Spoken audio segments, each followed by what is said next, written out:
बजा बिगुल चुनाव का, तीव्र है सियासी रण का शंखनाद। सियासी कुरुक्षेत्र की मिट्टी भी है अब जंग को तैयार।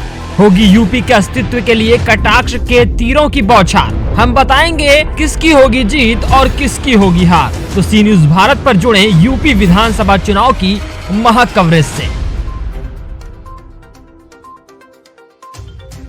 नमस्कार, स्वागत है आपका सी न्यूज भारत में। मैं हूं आपके साथ वैष्णवी। वक्त हो चला है न्यूज आवर का। राजधानी लखनऊ के स्मृति उपवन में आयोजित बसपा की रैली में हापुड़ जिले से आए सतीश गौतम आकर्षण का केंद्र रहे। बता दें कि सतीश गौतम बीएसपी के स्टार प्रचारक यशपाल गौतम के छोटे भाई हैं। यशपाल गौतम की कोरोना महामारी के समय मृत्यु हो चुकी है। बहुजन समाज पार्टी में यशपाल गौतम की बड़ी लोकप्रियता थी। बसपा के प्रत्येक कार्यक्रम में वे आकर्षण का केंद्र बने रहते थे। आज जब यशपाल इस दुनिया में नहीं रहे तो उनकी कमी को पूरा करने के लिए यशपाल गौतम के छोटे भाई सतीश गौतम बीएसपी के स्टार प्रचारक बन गए हैं। आज बीएसपी की रैली में सिर पर भारी भरकम लाल किला की तस्वीर लिए लोगों के लिए आकर्षण का केंद्र रहे। सतीश गौतम के साथ हर कोई एक सेल्फी लेने के लिए आतुर दिख रहा था। इसी क्रम में हमारे संवाददाता उमेश विश्वकर्मा ने सतीश गौतम से खास बातचीत की। तो आइए देखते हैं बसपा के स्टार प्रचारक सतीश गौतम ने क्या कुछ कहा।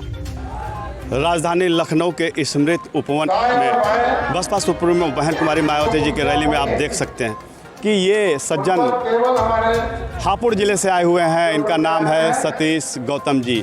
इनका चेहरा आप देख सकते हैं कि सभी रैलियों में है। शायद ये अपने सर पर लाल किला को लिए हुए हैं। यह संदेश देना चाहते हैं कि इस बार विधानसभा उत्तर प्रदेश के विधानसभा चुनाव में बसपा की सरकार तो बनेगी ही, इसके साथ साथ दिल्ली पे भी राज करने की तैयारी है।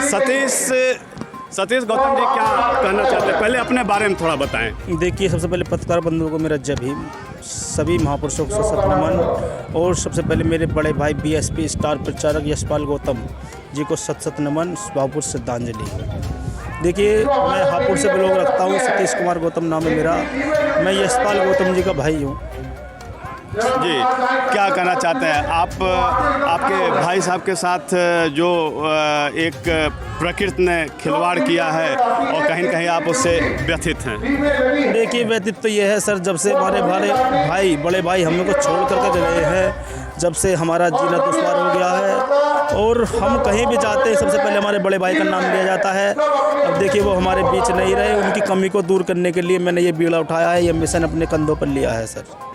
क्या कहना चाहते हैं, इस बार किसकी सरकार बन रही है? जैसा कि आप लोग पूरा दावा कर रहे हैं कि बहुजन समाजवादी पार्टी की पूर्ण बहुमत से सरकार बन रही है और बहन कुमार मायावती जी एक बार फिर मुख्यमंत्री बनने जा रही हैं। देखिए, आपको पता है 2 चरण के चुनाव हो चुके हैं, 58 सीटों पे 59 सीटों पर। ठीक है सर, 117 सीटों के अंदर अब तक जो हमारा अनुमान है, हम अपने 117 सीटों के अंदर 80 सीटें मान के चल रहे हैं। जो बहन जी की 80 सीटें इन 2 चरणों में हैं, तो बहन जी का आप अंदाजा लगते भी 5 चरण बाकी हैं। तो उसी प्रकार जैसे जैसे चुनाव बढ़ता रहेगा, उसी प्रकार बहन जी की बहुमत सरकार बनती रहेगी।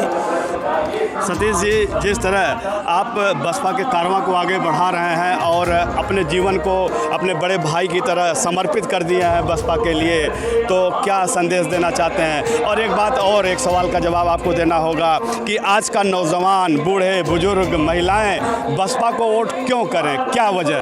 देखिए, सबसे पहले मैं आपने बहुत बड़ा सवाल पूछा, बसपा को वोट क्यों करें। सबसे पहले तो देखिए, बहन जी का यूपी, उत्तर प्रदेश, पूरे राज्यों में सभी जगह बहन जी का नाम पूछता है। और सबसे पहले सबसे बढ़िया लॉ एंड ऑर्डर बहन जी की सरकार में, हर शासन प्रशासन अनुशासन अपने टाइम पर पहुंचता था और सभी जातीय सर्व समाज की बातें सुनता था।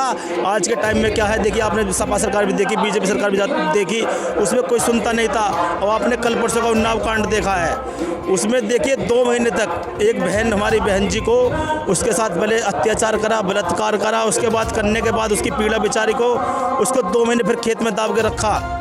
तो सबसे बड़ा उनकी माताजी बहन जी प्रयास करती रही। उन्होंने उनके काफिले में, सपा नेता के काफिले पर उन्होंने अपनी जान देने की वो भी करी, कोशिश भी करी, लेकिन वो वहाँ जाकर बच गई।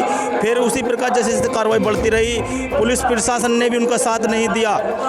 सपा सरकार के नेता थे वो लोग, भाजपा तो कह रही है इस बार हम सरकार बना रहे हैं, 300 के पार आ रहे हैं। भाजपा कहीं भी नहीं है। 2 चरण के चुनाव हो चुके हैं। अपनी आंखों से मैं सभी गांवों में जनसंपर्क किया है, घर घर जाकर प्रचार किया है अपनी बहुजन समाज पार्टी का। जिस गांव मोहल्ले बस्ती में मैं गया हूं, सभी जगह से एक आवाज आई है, अब की बार बसपा सरकार, फुल बहुमत सरकार 5वीं बार। सपा सुप्रीमो अखिलेश यादव का क्या होगा? सपा सुप्रीमो अखिलेश यादव तो गठबंधन में बंद के रह जाएंगे। गांठों में उलझ गए, बिल्कुल उलझ गए गांठों में, जटाओं में बाबा जी की मैं। फिलहाल आप एक युवा है और एक बसपा के कारवां को आगे बढ़ा रहे हैं, तो क्या संदेश देना चाहते हैं आम जनमानस को? मैं अब सभी जनता से ये कहना चाहूँगा, अपनी माताओं, बहनों, छोटे बुजुर्गों, सभी बड़े बूढ़ों से एक संदेश देना चाहता हूँ कि आने वाली तारीख में जितने भी चुनाव बचे हैं, 5 राज्यों के चुनाव बचे हैं, सभी में अपना हाथी का बटन दबाएं और बहन कुमारी मायावती जी के हाथों को मजबूत करें। मिशन 2022 में बहन जी को सीएम बनाएं और मिशन 2024 में बहन जी को पीएम बनाएं। तो ये हैं सतीश गौतम जी, जो हापुड़ ज़िले से आए हुए हैं और अपने सर पर देखा जाए तो लाल किला को लिए हुए हैं, लाल किले की तस्वीर लिए हुए हैं और जो एक संदेश देना चाह रहे हैं कि इस बार उत्तर प्रदेश में बसपा की सरकार तो आ ही रही है, इसके साथ साथ दिल्ली के लाल किले पे भी बहन जी का झंडा फहराने की तैयारी की जा रही है। सी न्यूज़ से उमेश विश्वकर्मा। फिलहाल इस खबर में इतना ही। देश दुनिया की तमाम खबरों को देखने के लिए बने रहें सी न्यूज़ भारत के साथ।